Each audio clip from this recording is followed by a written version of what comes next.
So let's kick off. So we're going to get going now, and you're going to see the introduction slide in just one moment. And I want to let you know that the topic today is all about how to build a winning remote first culture.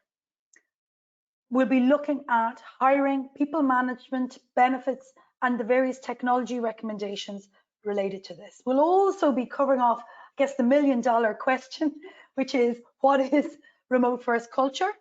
The whole area of company and organizational culture is vast. So we'll also touch on that with our experts as well. My name is Rowena Hennigan, known as Row Remote. I am a founder and keynote speaker based out of Zaragoza with my location independent family in the north of Spain. You can look me up on LinkedIn. Please do connect there. I have 2 popular LinkedIn learning courses, and I have a very successful newsletter on LinkedIn as well, so you can stay up to date with my news. So thanks to Safety Wing, thanks to the Backroom team, to Charles and Kurt and all the team. Charles is in Texas today with a bit of snow, so we were just sharing on that in the green room. So I hope the weather's not too cold where you are today. Safety Wing hosts these webinars. I've been involved for quite a while now. They're fantastic, and they bring together lots of fantastic experts from all around the world to look at what we can do to support the global workforce.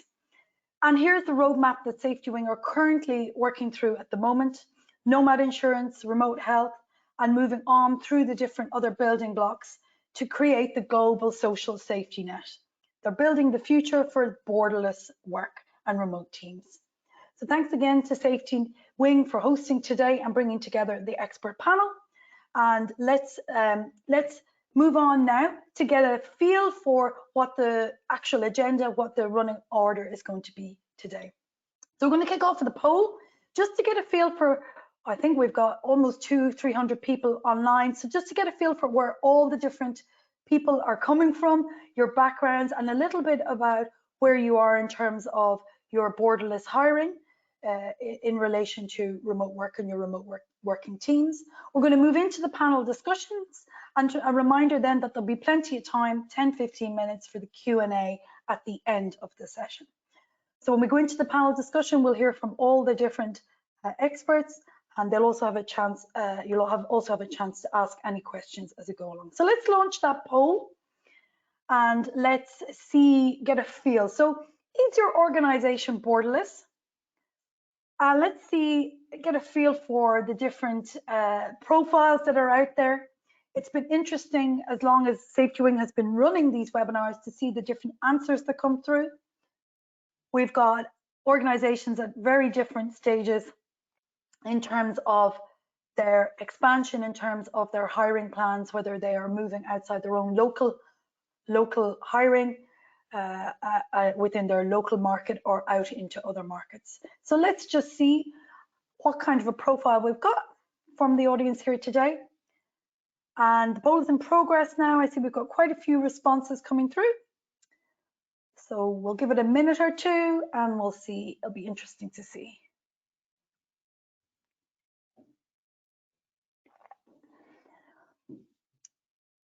Thank you. We're going to give it another minute or two. We'll just let the poll, and I think we'll see these results coming through. Those results coming through now. Fantastic.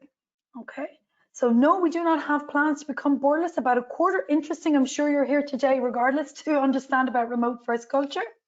We've got 12%, and we know, but we do want to become borderless in the future. 15% in 2 countries currently.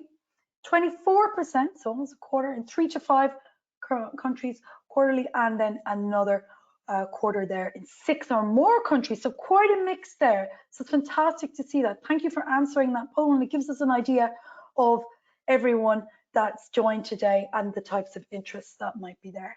So let me introduce today's panelists. We've got Kamal Regad joining us from the UAE. He's the co-founder of Remote Pass. We'll pass over to him in 1 minute for an introduction. Jamie, co-founder from Agile HRO. Jamie has an accent definitely from down under, but she's joining us today from Portugal. And Malik Saylor, who is joining us from London, founder and CEO of CodeMonk. So delighted to have these panelists with us today. And we'll hopefully get those panelists to pop on their cameras and pop on their mics just now and they can do an introduction for us.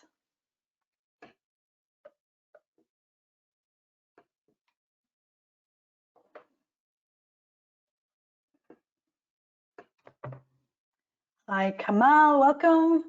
Little delay there, Jamie, Malik, lovely to see you. Thank you for joining in and thanks for being here today. So let's go around the virtual room. And I think I'll start with you, Kamal. You're to my virtual right in the UAE there. So give us a little introduction and tell us a little bit about yourself. Of course. Thank you, Rowena. So I'm Kamal, co-founder and CEO of Remote Pass. So we're a remote-first organization with team members across 20 plus countries, and we offer a platform for companies to hire anyone, anywhere, whether as contractors or full-time employees. And for remote teams, we offer a super app with access to benefits and financial services. Fantastic. So succinct, Kamal. You've set the standard. Over to you, Jamie. No pressure. Hi, everyone. I'm Jamie. I'm the co-founder and managing director for Agile HRO. Similar to Remote Pass, we also enable businesses to hire and payroll their employees globally. We have our team right from the beginning, 3 years ago when we started, working remotely across Asia Pacific, Latin America, and now Europe. Fantastic, Jamie. Wonderful to have you here. Malik over in London, let's get your introduction. Thanks, Rowena. It's Malik here. I'm founder and CEO of CodeMonk. We are a platform for tech companies to build their on-demand tech teams, regardless of where they are. And we enable them to build a perfect team and scale it up and down as per ever-changing product roadmap. So that's our specialism. And we plug into other remote providers like SafetyWings and others, so that the entire journey is seamless for the employers.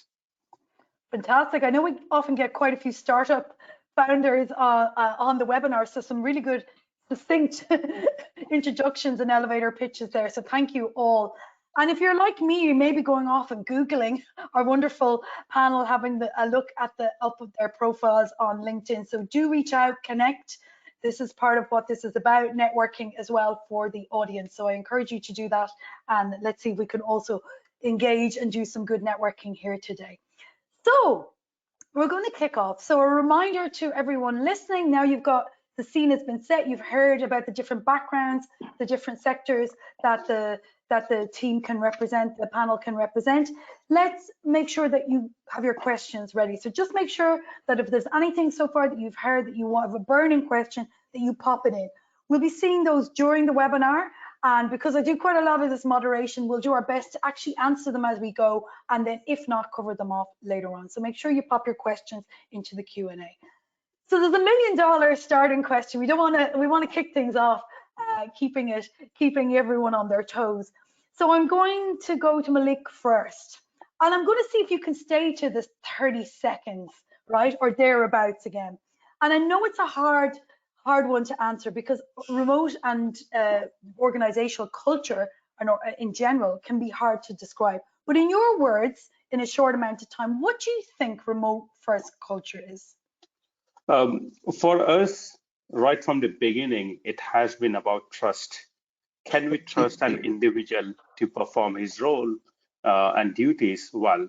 And if we can, then it doesn't matter to us where they are and what time zones they're working and what their background is, as long as they get the work done, right?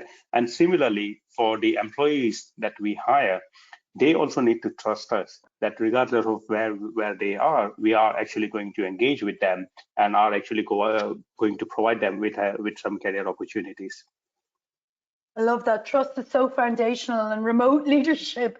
So a brilliant kickoff with that one. Go to you, Jamie, and see what you'll add on there to that, or anything different from your side.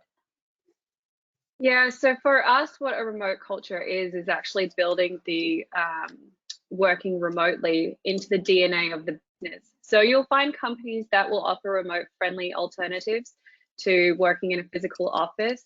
That becomes an employee benefit.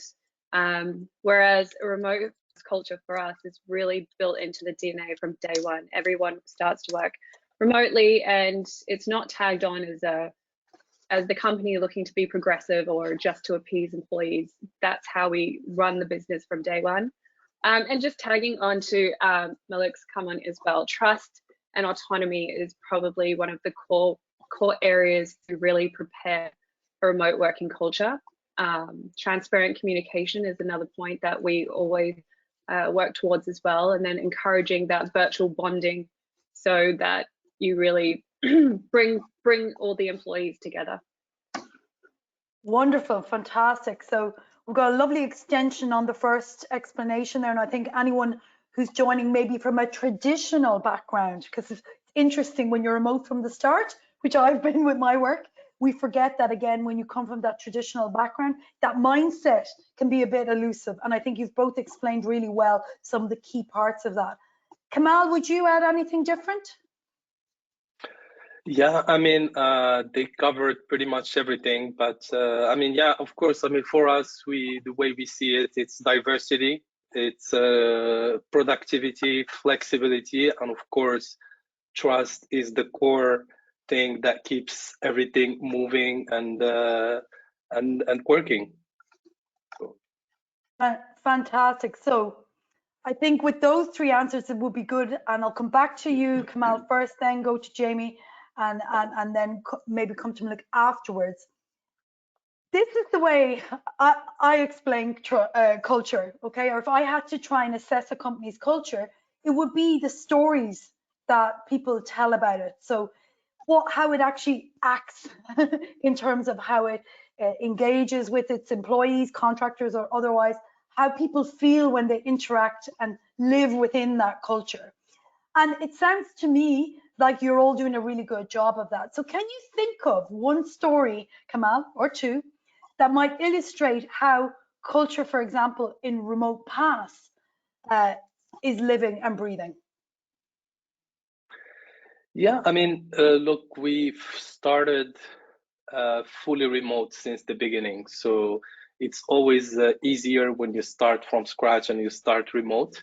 And of course, and it's not easy. I wouldn't say that it's straightforward or easy, but it takes a lot of work, especially when you onboard new team members. The onboarding part is the hardest, and we even ourselves, we failed at it multiple times, and then we improved, and it's still not perfect. And yeah, so I would say the story, it's mainly about the onboarding. We've tried different ways of bringing people on board, and like lately what we've been trying to do is onboarding new team members within a span of 2 weeks, and setting up goals within, just like we did it with the developers. When we hire developers, we say that by first week you need to ship your first code and contribute to the platform. We apply the same logic for other team members in different departments. So yeah, I mean, that has worked out well for us, and we see it, and we see like how team members, when they have that target and that goal to ship something within 2 weeks, they force themselves to reach out to other team members and be part of the team and build that culture without enforcing them, okay, go meet this guy or go meet somebody else. So yeah, I mean, the last few hires, things have been extremely well when it comes to onboarding, and of course it's a work in progress, and it's something that we continue to build on. Beautiful. There's a lot of good advice in that. So I told that, because when we think of remote first handbooks and the different best practice in remote companies that we would know of from the GitLab handbook, etc., your onboarding guide, Kamal, to commend you, is often like the mini version of that. So when you go through and you have refined that onboarding process, it really pays dividends. Beautiful example. Thank you for that. Jamie? So with Agile, our process starts like basically in the interview process. How we really have kept our company culture, especially across different regions, is getting the team involved in those last couple of steps within the interview process. So meeting team members that maybe they won't be working with every day, but ensuring that it's going to be a good cultural fit. So we generally bring in, our team in the last 1 to 2 stages of the interview process. And like Mel just said, it's very, I think, difficult as you grow a business to really keep with the same culture. That's why I think that remote culture actually evolves, and you have to evolve with it. So what you will be working as a team of 3 people starting the company is going to change once you hit even 5 to 10. So I think you have to constantly evolve how the remote culture works and how you really motivate and get the rest of the company to contribute to it. Lovely. Love that, because again, as operations expand, Jamie, as your dynamic changes in your organization, that culture has to adapt and evolve with the organization as a living body. Exactly. Exactly. So really nice. I love that. So on to you, Malik. Would you add anything else or anything different in terms of a story about culture? Yeah, I think ours is slightly different because given the nature of our business, we are all about, tech professionals. And what you will find that even within an in-office work environment, the tech people, some of the really good developers tends to be more isolated. They do not want to socialize too much, or they want to socialize within a small bubble, right? Call them for a general meeting and they're like, okay, I'm not coming, and all those things. So you will see those behavior in the office environment. So being remote, again, is at the same level, or maybe at the extreme level, where hey, I just want to get my job done, and I don't want to interact with anyone, or I don't want to socialize with anyone, and so on. So for us, it's really trying to find the balance between that behavior and also getting them to interact within the teams that they are working with. So trying to get them to speak at the right moment, share the right information when it's needed, make them understand on what happens when they're not sharing the information, or when they're working in complete isolation, what are the risks involved in all that, let them fail. I think one thing which we do in our company is let them fail. If any of the team members, they make a mess, it's okay. We don't shoot them down, but instead we say, okay, you look, this is the problem, this is why things has gone wrong, and this is what can you do about this? How are you proposing to improve on that? And getting that buy-in into the day-to-day working is what we advocate for. And again, like as Kamal said, is a lot of experimentations, a lot of iterations on how things work. But eventually, I think we are getting there where every new members who are joining our team are adopting the best practices from existing team members. And that's why, that's what, in my opinion, is the culture is that, okay, you create rules, you let them people follow those rules without you having to tell them, and it slowly becomes into habit, and that eventually transforms or translates into a culture.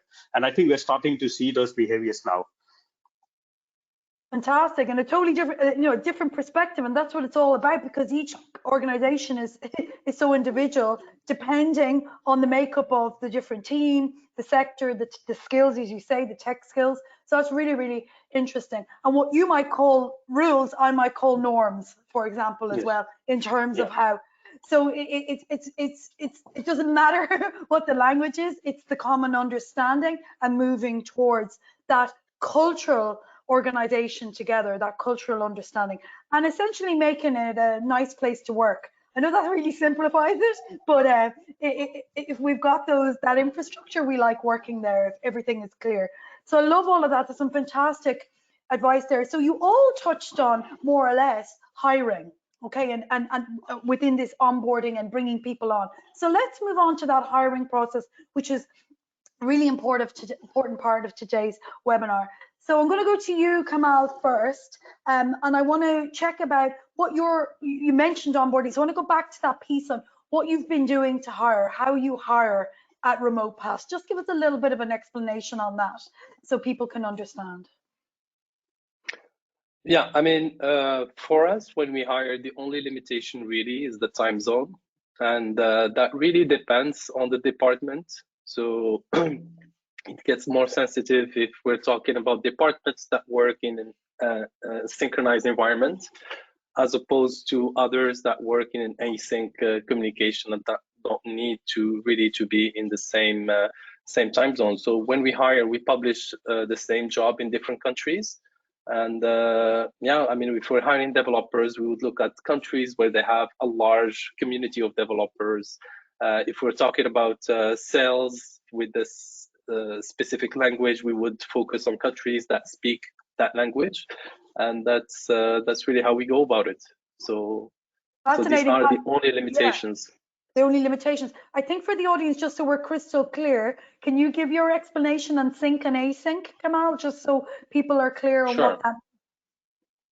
So, I mean, like for example, in tech, you don't really need to be connected at the same time with everyone to communicate. So we call it, it's called async. So you're not supposed to be front of the computer ready to answer, and whoever writes you something, they don't expect an immediate response from you, as opposed to customer support, for example, where it's customer facing and they need to communicate between them with other teams. And when you write them something, you would expect an answer right away. So it's all a matter of expectations.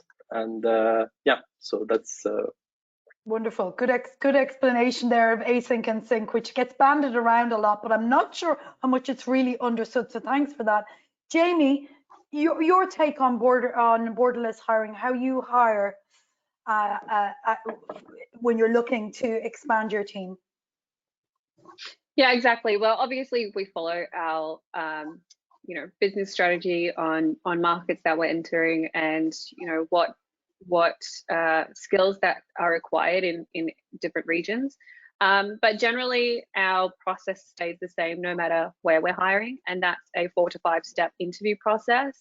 One of that's being, and it's kind of non-negotiable for us, is getting the candidate to do a case study in the first 2 to 3 interviews.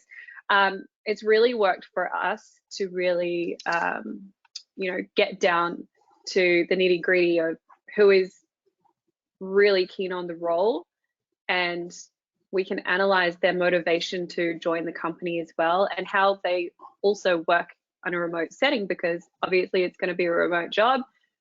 Preparing a case study for an interview is on a time scale, shows us about their organizational skills as well.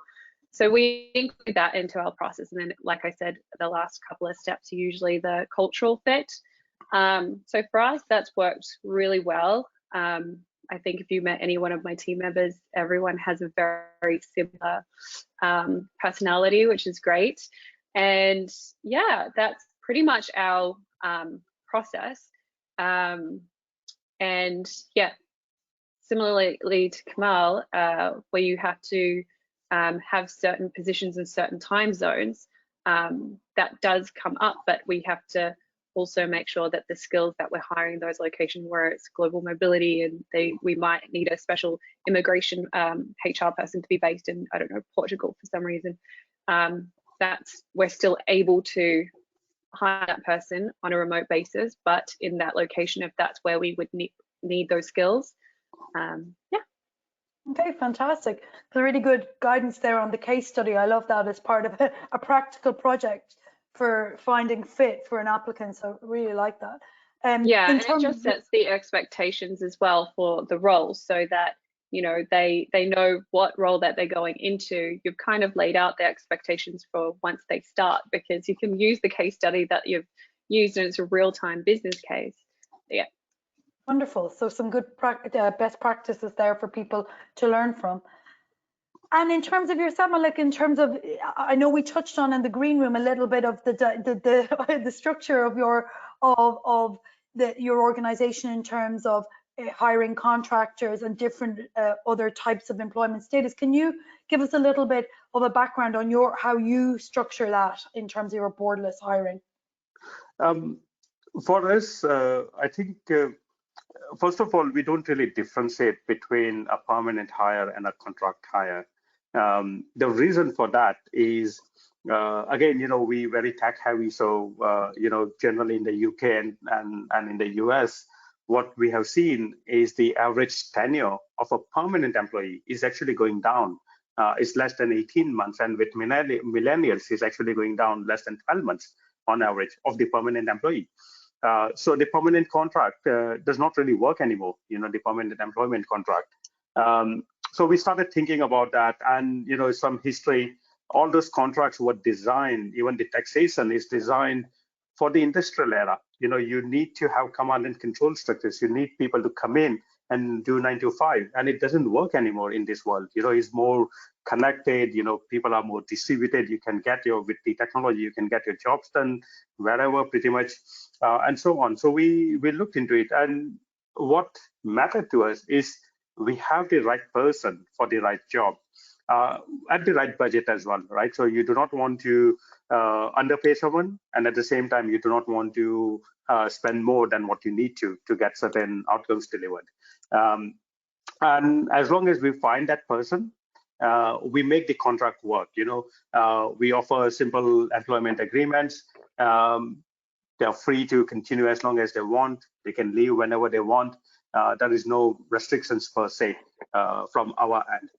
As long as, and again, I go back to what I said in the beginning, trust is more important. As long as we both are happy to work with each other, and we think that, okay, this relationship is bearing fruits for us as well as for the employees, then it continues. Wonderful. And I'm a recovering technologist myself, as though I started contracting in 2007. So I totally get that. So back then, everyone contracted when I was working in telecommunications. So it's not, again, for certain sectors, it's not foreign, but again, for other sectors, HR, etc., as we know, it can be different because there's a different expectation. But I think I really like what you're saying there about not treating them different, whatever the status may be, and building off that trust, because that's your business model you're using, but you're leading with the right behavioral and leadership approach to support that regardless. So I really like that. We've got just one thing before you move on. I think there's a lot of misconceptions as well, especially in tech industry, where companies predominantly assume that when you hire someone in permanent in-house, is going to be more productive compared to hiring someone remote. And they assume that remote working is freelance working. That's not true. You can have a remote employee on a long-term contract basis as well, and they could actually drive more outcomes and can be more trustworthy than your in-office counterpart, which I have seen over and over in my career. Fantastic. And Jamie, you might want to bring in another angle on that to that point about the difference between employees and contractors. Yeah, so I think when a business is considering what is the best way to employ someone as an employee or as a contractor, there's certain factors that they need to take into consideration. One is the jurisdictions. Can you hire this person as a freelancer, and until what period does it become so some countries you can only hire someone for 6 months or 12 months, but then after that period they're considered a permanent employee anyways. So you have to really make sure that where you are hiring someone, that you're compliant to the laws of that country. Not only that is employees' preference as well. So a lot of countries operate on social security, which is a huge benefit for employees to have. Housing funds, healthcare. It's so you have to get that from the employee as well. And then other areas or factors like, is a position going to be inventing any products that the company wants to keep? How are they going to protect the IP and any invention rights? So yeah, there's a few factors that I think businesses should be considering when you're thinking about hiring these two different ways. Fascinating. And I'm going to, Kamal, if you want to add anything to this point in the discussion, I do have a question that's kind of related to this that's come in, so I'm going to weave it in now, so we definitely cover it off. But Kamal, do you want to add anything to that piece on employees versus contractors in your experience? Yeah, I mean, for us internally, I mean, we have both. We have employees and we have contractors. And like Jamie said, there are in certain areas you can easily hire contractors, and even the remote team member, they prefer this type of contract in certain countries, depending again, like where your company is located, and if you have an entity in that country, it might become cumbersome. So yeah, definitely there are certain things to watch out for, and this is what we do with our clients. We offer both services, whether they want to hire the team member as contractor or on EOR basis, and we try to guide them whatever they're looking to hire. But definitely the contractor model is taking off, especially it seems like it's recession proof, and especially in emerging markets where social benefits are not so great, the medical system is not great. So remote teams definitely prefer to be free and work as contractors and work from whatever they want. Again, if you work as an employee, there are certain limitations as to how many days a year you can spend outside of the country, or how many consecutive days are you able to spend outside the country without asking for permission from your employer and getting into complex tax questions. Situations for all, complex tax situations for all. That sort of big word, compliance, that compliance, that flashes, and we're laughing, but we also know that we have to be very careful because it's a very serious word. It's a very, very serious word. Wonderful. And the question that's come in is related to that, but I want to definitely give a shout out to Safety Wing and the fact that they provide the health insurance and the support that has come up over this different conversation that can help to support those remote teams, and in those emerging markets, as you say, Kamal, provide perhaps the benefit of health insurance, health support that's needed for any remote contractors or employees, whatever the status may be. So the question that's come in, which is related to that, is my company only operates in the UK and we only hire from and within the UK. We're happy for people to work from abroad. There are some concerns about people working from other locations for more than 90 days because of the risk of tax liabilities. How do other companies address this issue? And I'm wondering if someone would like to take that, because I think it's a really good example of the practical question. Anyone? I can have a go, being that I'm based in London and we are headquartered in the UK. First of all, I think the question needs to be clear, like, the tax liabilities for the employer or for the employee, right? If you hire only in the UK, I assume that your employees are UK domiciled and they are required to pay the UK taxes regardless of where they are. Even if they are from the UK more than 90 days, they're required to pay the UK taxes, unless they're out of the UK for more than, I think, 180 days, 6 months. After that, you can actually claim to be domiciled in a different country for tax purposes, and that's up to the employee on how they do it, and not for the employer to figure it out, right? So as an employer, as long as you have that employee on your payroll on the UK payee system, you just continue processing the payroll as a normal payee, and you don't really need to worry about anything else. It's up to the employee to figure out his or her own personal tax situation. Anyone want to add to that? I'm just going to give the caveat that we're not tax advisors for Her Majesty's. Can you tell I've done enough of these webinars where tax comes up? So here is the disclaimer. You're all laughing, but I'm serious. Yeah.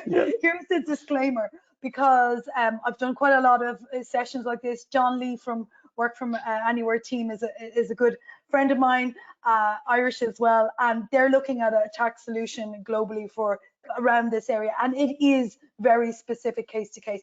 I hear your answer. I'm sure that's helpful for whoever's asked it, but with all of this type of advice, you need to check with someone who knows the topic really, really well within your own jurisdiction, and not take any of this as exact legal advice. But it's really good to have these types of questions coming in, because this is the reality for businesses out there with borderless hiring, all of these things that we're talking about. So moving on from that, and I'm just going to see, there's a couple of other questions coming in, so I'm just going to check the notes as well. But moving on from that, and related to this, is what do you, when we're looking at hiring, I think there was a good question here about how do you find that talent? So I just wonder if anyone would like to, because I know we've got an interesting economic climate going on, but I just wonder if anyone, you've talked about your processes, but how do you find that talent? Because there's a couple of questions come in about how to find remote jobs, how to get, how to get attention of remote recruiters. But how do you find that talent? What do you look out for? So maybe if we go to you, Kamal, again, and if anybody else wants to answer, is there anything in particular that helps you source that talent? I mean, like when we hire, we have different methods that we use. So like I mentioned earlier, we post jobs in different countries, and we do have someone internally that goes through the screening process. And we also do a lot of outreach on LinkedIn.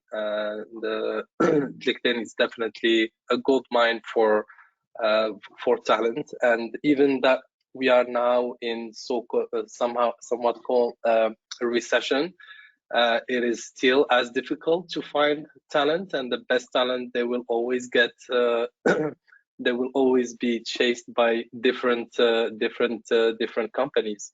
So but yeah, we have different methods. We use a platform that helps us connect with the different job boards. So when you publish a job posting on our portal, it gets automatically published everywhere. We get tons of CVs, and yeah, so this is the process of getting those interviews in place. Fabulous advice, and we did a previous webinar on how to attract remote talent or how to find a remote job. And one of the things I'm going to highlight, because I get asked every day on LinkedIn, help me find a remote job. And I have to say that the standard of a lot of the LinkedIn profiles is really, really weak. So you cannot but have a good LinkedIn profile. So it's interesting you say LinkedIn is a gold mine, but it's only a gold mine if the candidate has a really good profile that's up to date, that shines, that stands out. So I'm going to hop on that one to take the chance to give people that advice, to make sure that if you're job hunting in the remote space, your profile is so important on LinkedIn. So thanks for that. Either of the others want to add anything different? Yes. Or yeah, go ahead, Malik. Well, I'm going to promote my own platform, Code Monk, because for tech roles, we found LinkedIn as not really an ideal source of finding the talent. Every time we want, I mean, this is my pre-Code Monk days. Whenever we wanted to hire tech talent, you get a lot of CVs, and then you spend a lot of time in filtering them, vetting them, and so on. Hence, we built Code Monk, where every like for tech roles, they are all pre-vetted. The skills are presented in a non-traditional CV manner. We also analyze their team working styles and how they work within a team setting, their personalities and motivations, to give a view that, okay, this particular person, apart from tech skills, which is given, like, that's the basic, but what else this person brings in to the team, and how he fits within the existing team. That's the view we give to the employer. So I think for tech sourcing, yeah, I would promote Code Monk. Well done, nice pitch there. No problem. Jamie, do you want to add anything? Yeah, I guess, like, we've mentioned the traditional channels. LinkedIn, super popular. I still think it's also one of the biggest ones.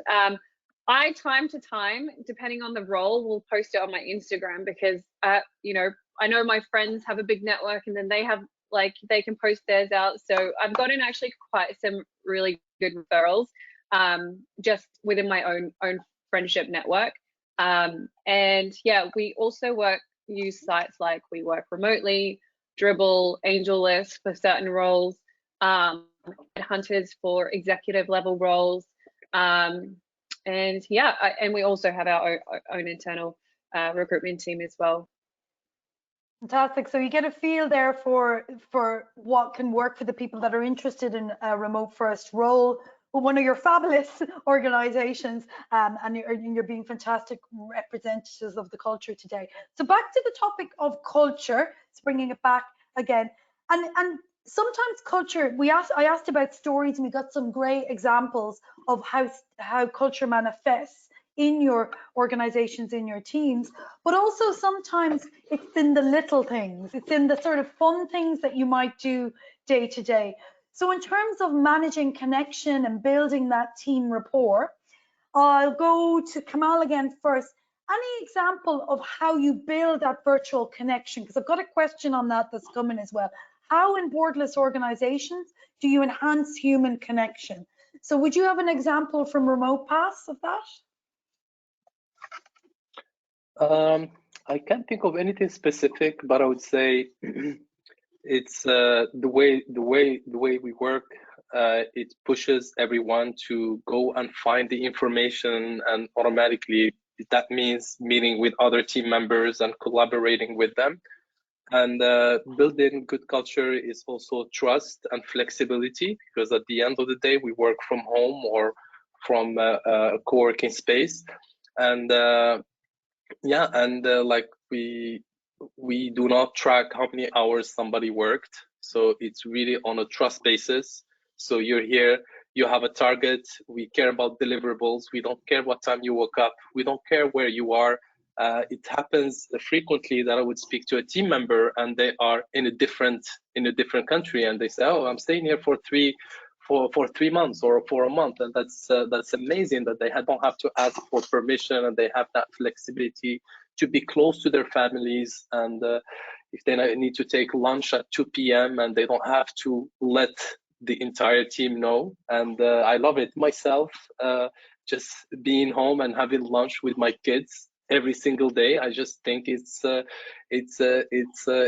priceless. And before this webinar, I was looking at your video on your website, Rowena, and that's amazing. That's priceless to be able to spend time with your loved ones while being super productive. I mean, I might take 2 hours during the day off, but I might work super late at night, because at the end of the day, it's all what matters the most is the result, the deliverables. So yeah, I think that's one of the top things that I appreciate, and I think the team appreciates on a daily basis. I absolutely, that sings to me, Kamal. I'll tell you why, because often I ask that question and people talk about, and these things are important as well. They talk about quizzes online, or they do, virtual coffee chats, or they organize games or whatever. But that thing of trust, it came back to the trust like we started off with, of letting people do their work when they want, that creates an atmosphere that does enhance connection when you want it and need it, because you're giving that trust regardless of what's going on. So I see a link for that. To me, that makes sense. I don't know if I'm biased, but that really resonates with me, because creating that infrastructure of trust does support the overall connection, rather than doing a one-off thing of, oh, we're going to have some quizzes, or we're going to do this team building virtual event, whatever it may be. They're all important, but what you've said, I think, is really at the heart of it, and people miss that often. I don't know if Jamie or Malik would add anything else to that in terms of their thoughts. Jamie? Yeah, I mean, I completely agree with Kamal, like giving that ability to go to the gym, spend more time with your family, or, wake up and work when you are most productive. I think that's like the best benefit of working remotely.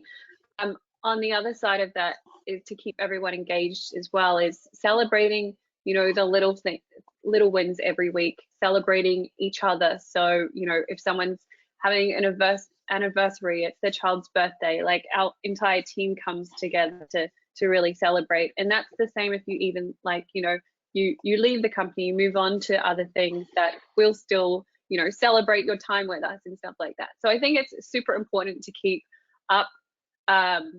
If you would give your colleague a cake for their birthday in an office, why can't we still carry on those traditions remotely?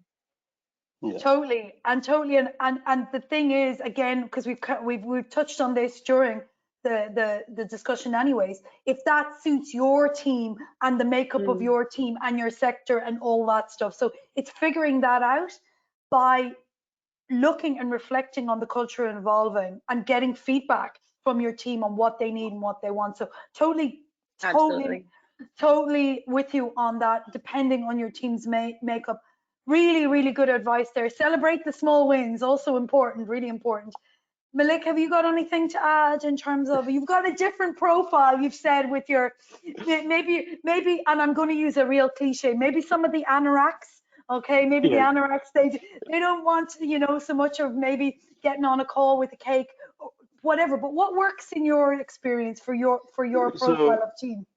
yeah, I think what Kamal said, trust is 100% is what gets us all going. And I think for us to build that trust right from the beginning, because when we started during pandemic and we hardly ever met anyone in person. So to build that trust, what we did is had a weekly Friday, like a team coffee call with everyone. And it's an open call where everyone just asks anything and talks anything, right, without any inhibitions. And at the time, my daughter, she was like 2 years old, and just about the age when she was like running all over and continuously talking and so on. So often she would be in the call with me and just jumping on me and all those things.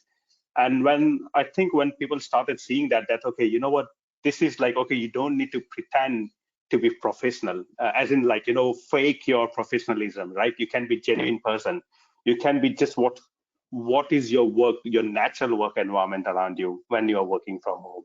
What does your family look like, right? And I think we started seeing that behavior in other team members where they are doing some work and suddenly their kids will jump into the call and will make some comments from the background and all that. So I think that really worked for us.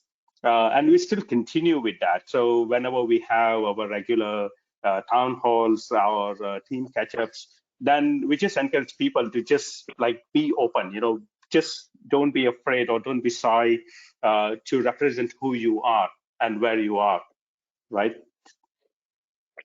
Fantastic. And that's our reality. I mean, I just don't have a small person running around here because she's out with her father at the moment. But that's our reality when we are working from home. And that's wonderful as well. But I also want to commend you on modeling that as a leader, because often people, when they see that, feel comfortable as well when they see, you with your kids in the background or whatever. So it's a small thing, but it really matters in terms of being honest, authentic, and building that connection. Okay, so some wonderful discussions there. I'm just going to have a check of the questions. So any last questions, we're going to move to full Q&A.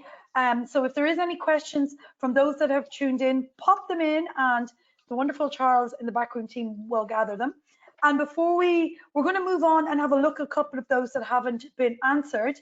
But I also want to do one quick round robin before we do that and see what your one tip would be. So one tip each, your top tip for leading remote employees or leading remote contractors, to leading your team. So take a minute to think about it.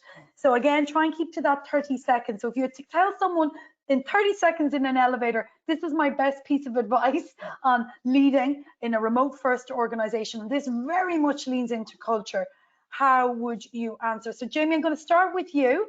So when you're ready, fire ahead, and we'll go to Malik and then to Kamal after that. So this has circled throughout the entire webinar, but my number one advice is trust your team. Beautiful. That's it. Trust That's your team. it. Trust your team. Wow, wonderful, wonderful. And I don't want to bias it, but I would probably answer something similar myself.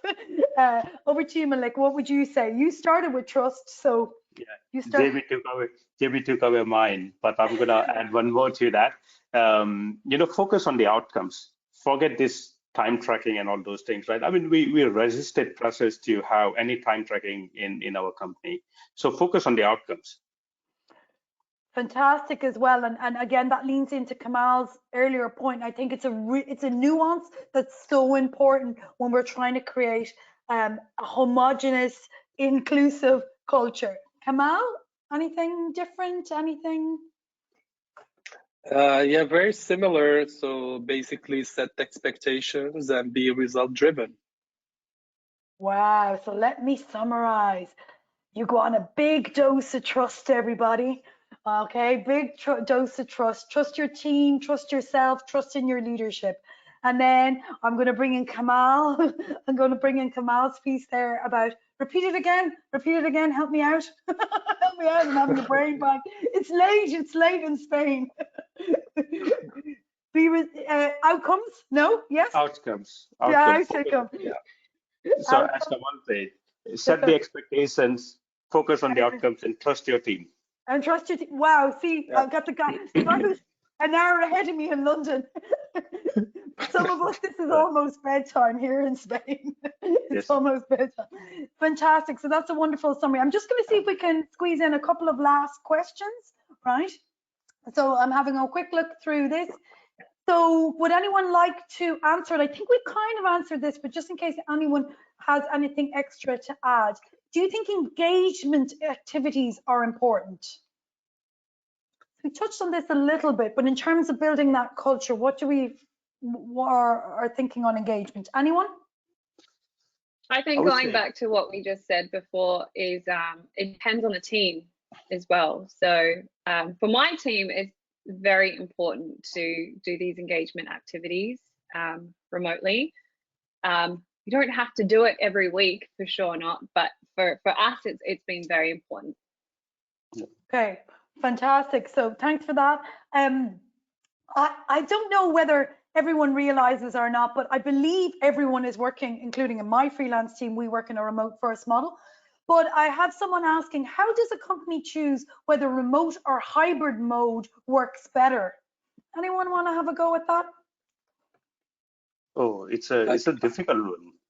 Sorry, Kamal, you go ahead. But for me, it's a difficult one.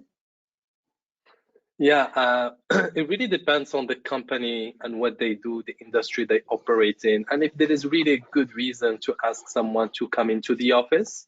I mean, the hybrid, in my opinion, if it's not needed to bring someone in the office, it's going to create more friction, more frustration.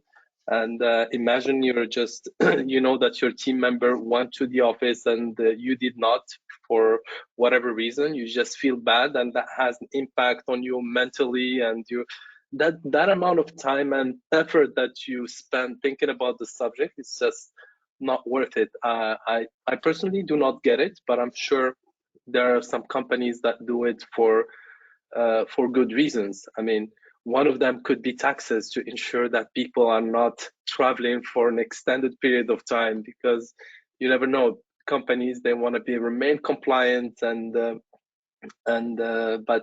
yeah, in my opinion, I'm not a big fan of either you do it in office or remote. The mix is not hybrid. Is creates more frustration, I think. And I have to 110% agree. And Yeah. I've done a lot of coaching and consulting with companies over the last 3 years to that regard.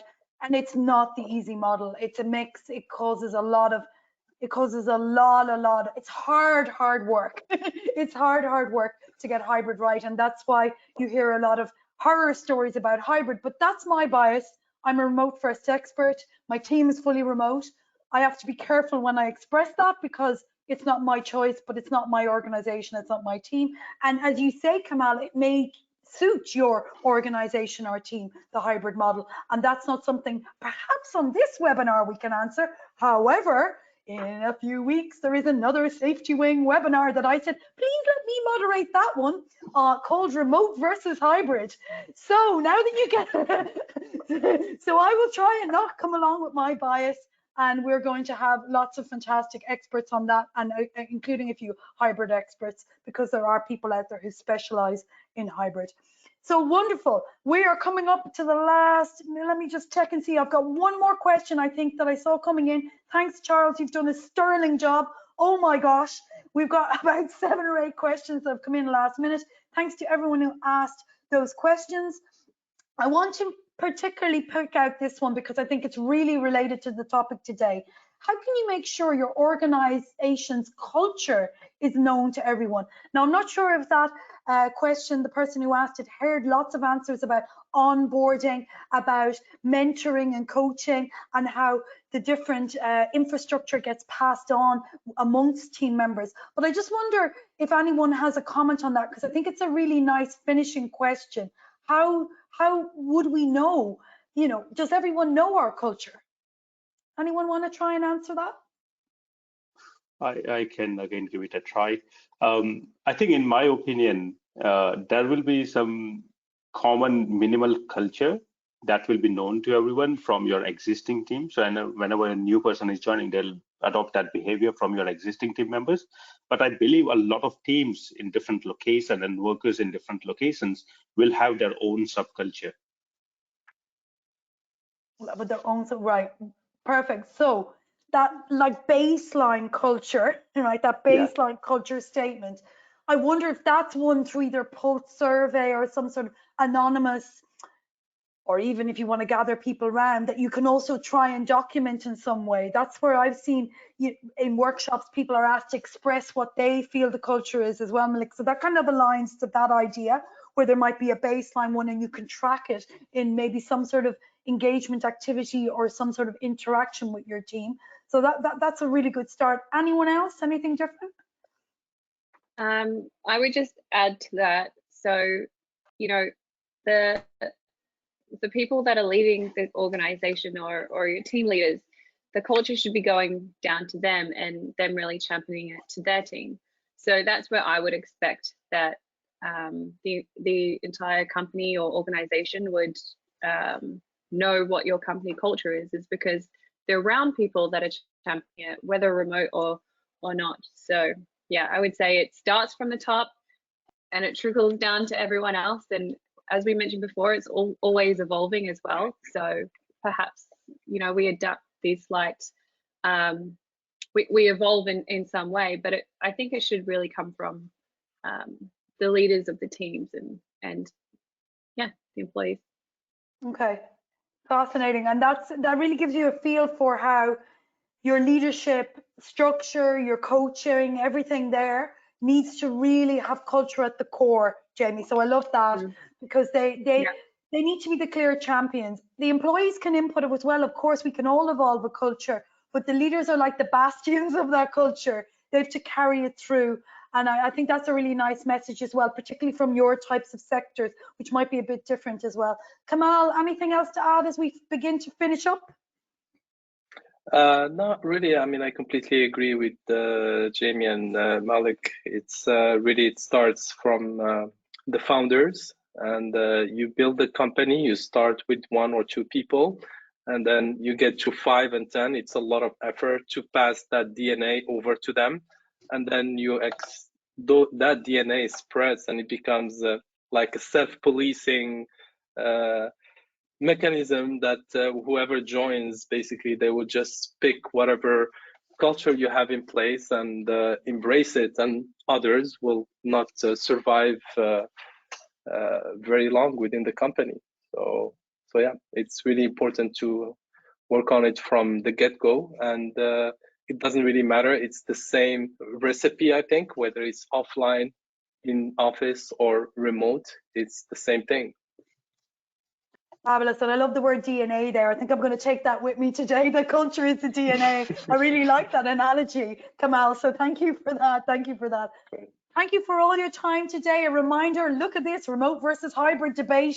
Okay, so definitely tune in for the next webinar in a few weeks, and which is better for your company and employees. I think that's going to be an ongoing debate. Fantastic. Thanks to Kamal, Jamie, Malik, and it's been wonderful. You can get a Safety Wing demo if you want to find out more about Safety Wing offerings. Thanks for all the questions. Did our best to answer them. It's Rowena signing off on behalf of Safety Wing and the wonderful panel from around the world.